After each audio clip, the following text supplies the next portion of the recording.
recevons ici Julien Dupont, qui est manager network et coordination à Havas Sport and Entertainment.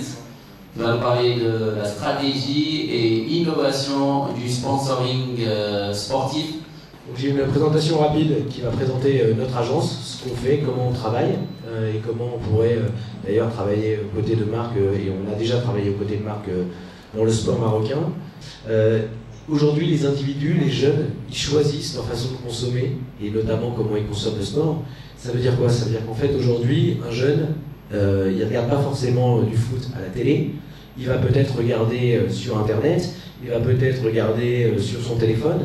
Et donc en fait aujourd'hui, les consommateurs, la façon dont ils vivent leur passion, dont ils vivent le sport, est beaucoup plus proactive.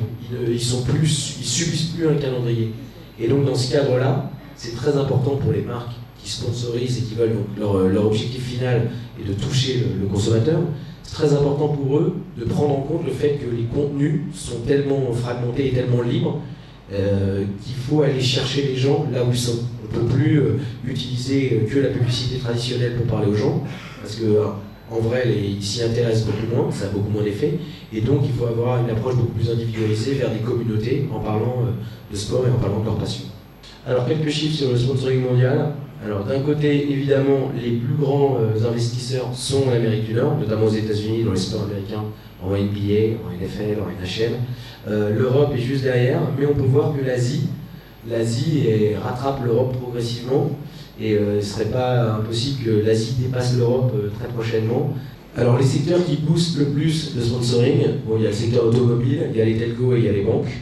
Donc on voit que le plus grand nombre de deals sont clairement du côté des véhicules automobiles et des telcos, mais aussi des banques. C'est vraiment des secteurs qui, de par leur lien soit évident avec le sport, soit leur besoin de notoriété ou d'image forte, investissent beaucoup.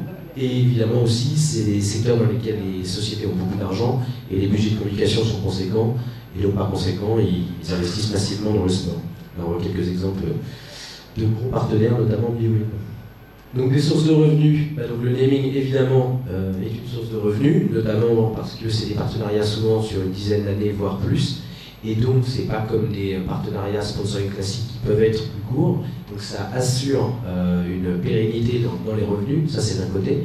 On voit en France la MM Arena qui est le premier stade en naming, mais on voit que le stade O2 par exemple, ou l'Allianz Arena au Bayern Munich, sont vraiment devenus des symboles à la fois de la stratégie du club, mais aussi de la stratégie des sociétés qui parrainent, qui mettent vraiment en avant leur savoir-faire au sein de l'enceinte sportive. L'idée est encore une fois que chaque personne, même des personnes individuelles, peuvent financer des athlètes et sont intéressés ensuite sur les gains. Ça veut dire que c'est une forme d'investissement comme acheter une action. On achète, en tout cas on parraine un athlète, et en fonction de ses gains en fin d'année, on a des dividendes qui sont prélevés sur ce qu'il a gagné ou pas. Donc ce n'est pas des énormes montants, hein, ça peut être 50, 100 euros, et à la fin on ne gagnera pas beaucoup, mais c'est une façon intelligente d'aider, de permettre à des passionnés d'aider des athlètes moins connus.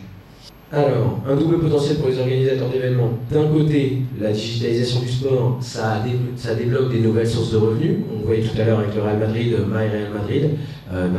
Pour obtenir un certain nombre de services en ligne ou sur votre mobile, vous devez vous abonner, vous devez payer. Donc ça fait un revenu additionnel pour le club. Et ensuite, ça permet de faire grandir et d'animer une communauté de fans, bien au-delà du périmètre géographique, par exemple du club ou du pays. Parce qu'en fait, on voyait le Real Madrid aujourd'hui, le Real Madrid, ils ont beaucoup plus de fans à travers le monde que des fans en Espagne. Et l'Internet notamment, et l'ensemble des contenus digitaux, pas seulement les matchs de foot, mais aussi les interviews des joueurs et l'ensemble des contenus qu'ils peuvent mettre en ligne, font que les gens, à travers le monde, peuvent vraiment consommer du sport et aimer un club, aimer une ville, et vivre l'expérience de cette ville comme s'ils y étaient.